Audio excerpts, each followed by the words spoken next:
Shalom Bapak Ibu Saudara-saudari yang dikasihi dan mengasihi Tuhan. Kita bersyukur hari ini Tuhan boleh memberkati kita. Mari sebelum kita membaca dan merenungkan firman Tuhan, kita berdoa. Tuhan terima kasih, kami bersyukur hari ini Engkau boleh memberkati kami boleh ada sebagaimana kami ada. Ini semua karena berkat dan kemurahan-Mu. Sebentar kami akan membaca dan merenungkan firman-Mu. Berfirmanlah dan biarlah kami mengerti apa yang menjadi kehendak-Mu di dalam hidup kami. Kami berdoa di dalam nama Tuhan Yesus Kristus. Haleluya.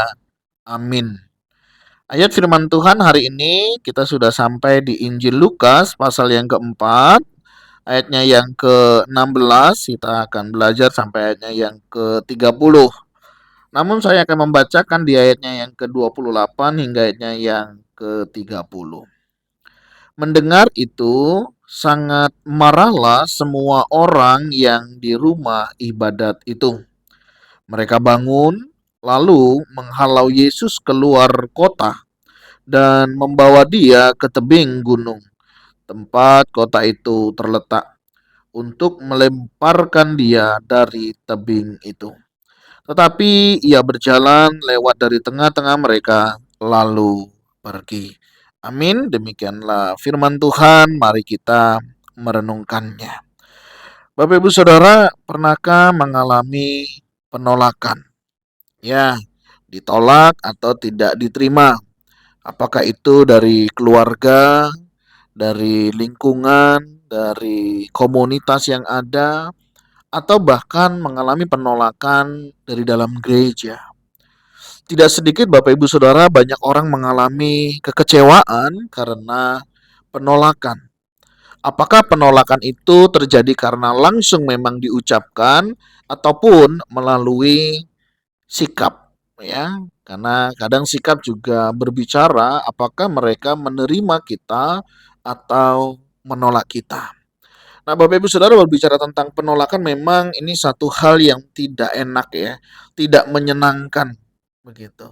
Saya percaya tidak ada di antara kita siap untuk ditolak. Karena sejatinya setiap kita ini kan ingin diterima, begitu ya. Ingin diterima di dalam keluarga, ingin diterima di dalam komunitas, ingin diterima di dalam lingkup gereja dan lain sebagainya. Tapi memang tidak bisa dipungkiri Bapak Ibu Saudara, seringkali penolakan itu bisa kita terima. Nah, memang berbicara penolakan ada macam-macam ya. Misalnya kita ditolak karena memang kita melakukan sebuah pelanggaran, kita melakukan sebuah kesalahan. Mungkin juga karena kita melakukan hal-hal yang tidak baik.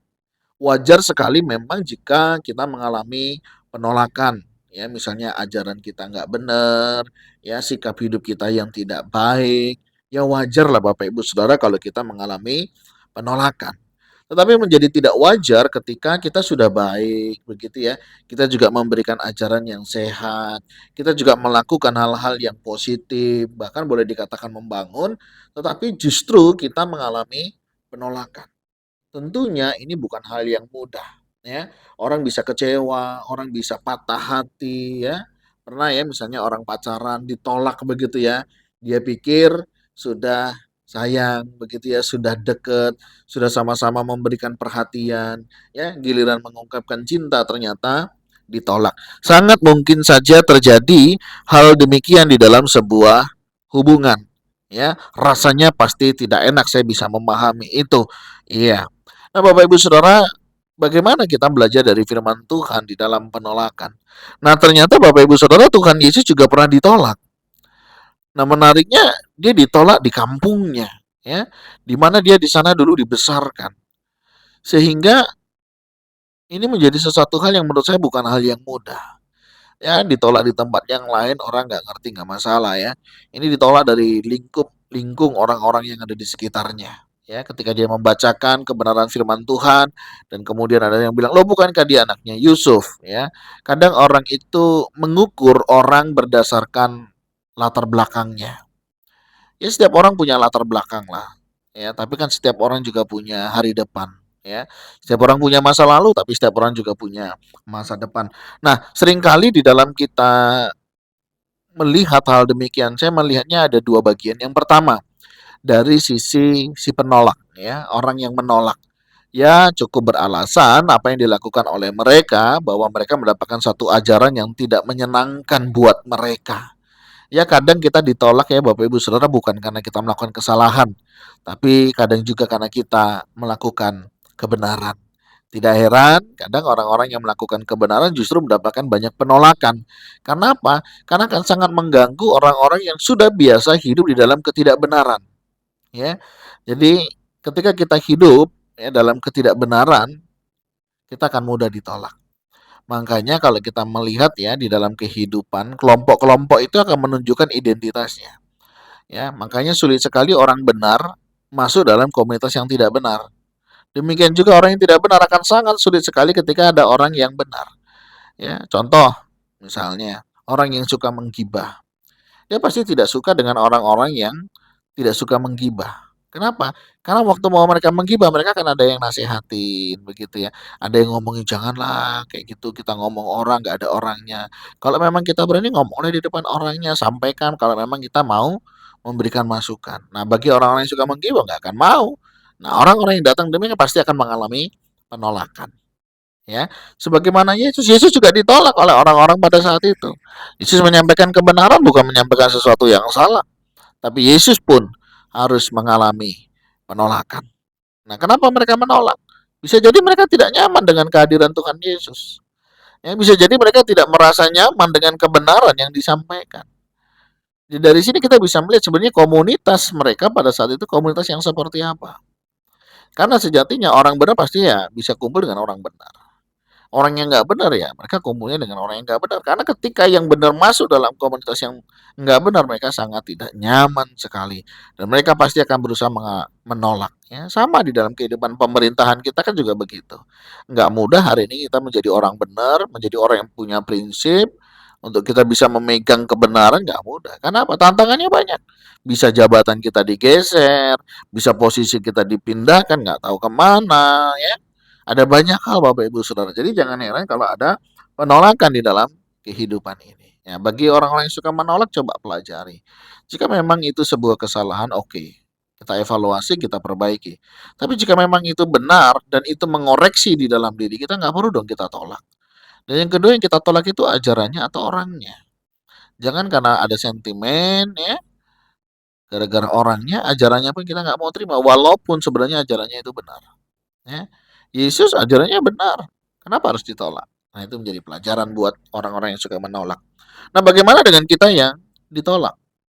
Belajar dari Tuhan Yesus apa yang dilakukan oleh Yesus.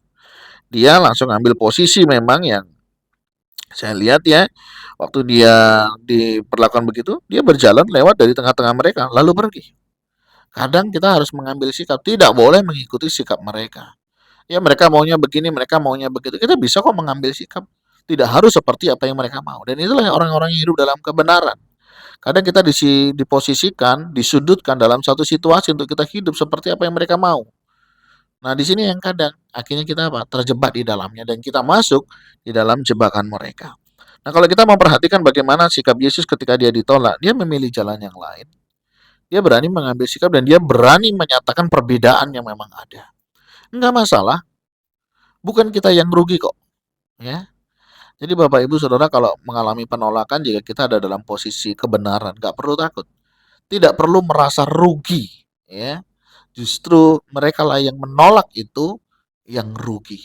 Ya, terkadang dalam kita menyampaikan kebenaran ada orang-orang yang menolak, ya. Bukan karena berita itu salah, tapi bisa jadi karena berita itu benar, ya. Yang diserang orangnya lah, ya, ajarannya lah dan lain sebagainya.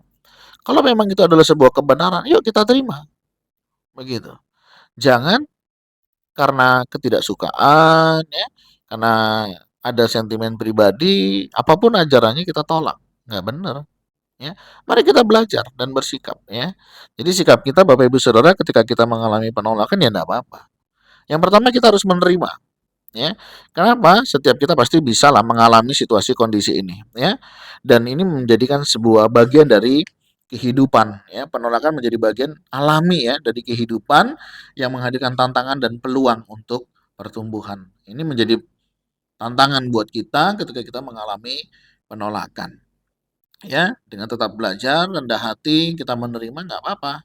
Ya mungkin hari ini orang itu belum bisa menerima kebenaran, tapi suatu saat kebenaran itu akan menemukan jalannya sendiri. Yang kedua, ya kita biarkan emosi kita ada ya. Biarkan diri kita merasakan emosi. Kita bisa kecewa, kita bisa marah, ya respon emosional itu sangat wajar sekali. Tetapi kita tidak boleh berlarut-larut. Ya, kita jengkel, kita marah, kita kecewa, tapi jangan sampai berlarut-larut ya ketika kita ditolak ya seperti firman Tuhan katakan jangan sampai matahari terbenam. Artinya apa? Jangan memberikan waktu yang lama. Karena apa? Semakin kita membuat lama, penolakan itu bisa membuat kita menjadi apa? Berdosa. Karena apa? Iblis memanfaatkannya. Ya, penolakan tuh bisa terjadi memang udah bawaan dari lahir ya. Ada orang tua yang hamil duluan ya, di mana anaknya tidak diharapkan akan kehadirannya. Itu dari kecil dia sudah mengalami penolakan. Ada juga keluarga yang tidak mengharapkan anak tertentu misalnya. Dia pengen anak laki-laki, tapi yang lahir anak perempuan. Atau dia pengen anak perempuan, yang lahir anak laki-laki. Dari kandungan, pasti perlakuannya berbeda ketika sudah di USG dan lain sebagainya. Nah, penolakan-penolakan bisa terjadi dalam kehidupan keluarga, Bapak Ibu Saudara ya. Ketika kita memperlakukan anak satu dengan yang lainnya dengan cara yang berbeda, artinya karena ada sentimen tertentu begitu ya. Hati-hati, penolakan bisa dimulai dari keluarga. Tapi penerimaan juga bisa dimulai dari keluarga. Ya, bagaimana keluarga kita hari ini berperan? Ya, anak kita akan kuat ketika keluarga kita kuat. Ya, anak kita bisa ditolak dimanapun berada, tapi yang penting adalah keluarga bisa menerima. Jangan sampai di sekolah mereka ditolak, di lingkungan mereka ditolak, di gereja mereka ditolak, di rumah pun mereka masih kita tolak. Habislah sudah. Nah, mari Bapak Ibu Saudara, kita sebagai jemaat ya, baik di rumah, belajarlah menerima. Setiap orang punya kelebihan, setiap orang punya kekurangan. Jangan fokus ya dengan kekurangannya. Coba lihat hal-hal yang positifnya. Kalau ada sesuatu yang bisa kita kembangkan ya. Jangan karena satu dan lain hal begitu ya, kekurangannya terus yang kita lihat. Akhirnya apa? Kita menolak mereka. Jangan, coba lihat. Ada nggak nilai-nilai positifnya? Ya, belajarlah menilai hal-hal yang positif. Begitu juga kita sebagai gereja, kita harus belajar menerima, ya. Ya, berbeda itu wajar, ya. Setiap kita pasti punya perbedaan. Setiap orang punya kelemahan, setiap orang punya kekurangan.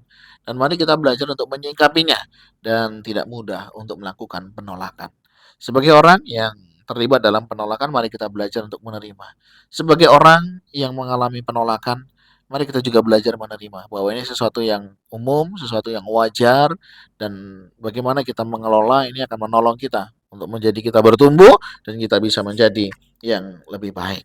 Nah, jika ada di antara kita yang hari ini sedang mengalami penolakan, ingat Tuhan Yesus sangat mengasihimu, dia merindukanmu dan dia pasti menerimamu ya. Dan kita juga terus belajar untuk kita boleh belajar untuk menerima. Begitu juga jika ada orang-orang yang melakukan penolakan, mari kita belajar kita nggak lebih baik dari orang lain dan kita pun sejatinya juga membutuhkan penerimaan dari orang-orang yang ada di sekitar kita. Tuhan terima kasih kami bersyukur hari ini kami belajar ketika Engkau ditolak karena sebuah kebenaran dan Engkau tetap mengambil sikap yang baik yang tentunya menolong kami tidak melakukan penyerangan, tidak melakukan hal-hal yang merugikan, tetapi melakukan hal-hal yang terpuji dan sikap yang Engkau teladankan juga sikap yang baik untuk kami juga boleh belajar di dalamnya. Ajar kami juga meresponi, menyingkapi setiap permasalahan, penolakan yang kami terima, untuk kami juga boleh bersikap, berani menyatakan akan sikap kebenaran itu. Tuhan, terima kasih untuk kebenaran firman-Mu hari ini. Tolong kami, untuk kami juga bisa hidup sesuai dengan firman-Mu. Terima kasih, ini doa seru kami. Kuatkan, mampukan setiap kami di dalam kami menjalaninya. Di dalam nama Tuhan Yesus Kristus, haleluya. Amin. Bapak Ibu Saudara, demikianlah renungan kita hari ini. Kiranya Tuhan Yesus memberkati kita sekalian. Salam.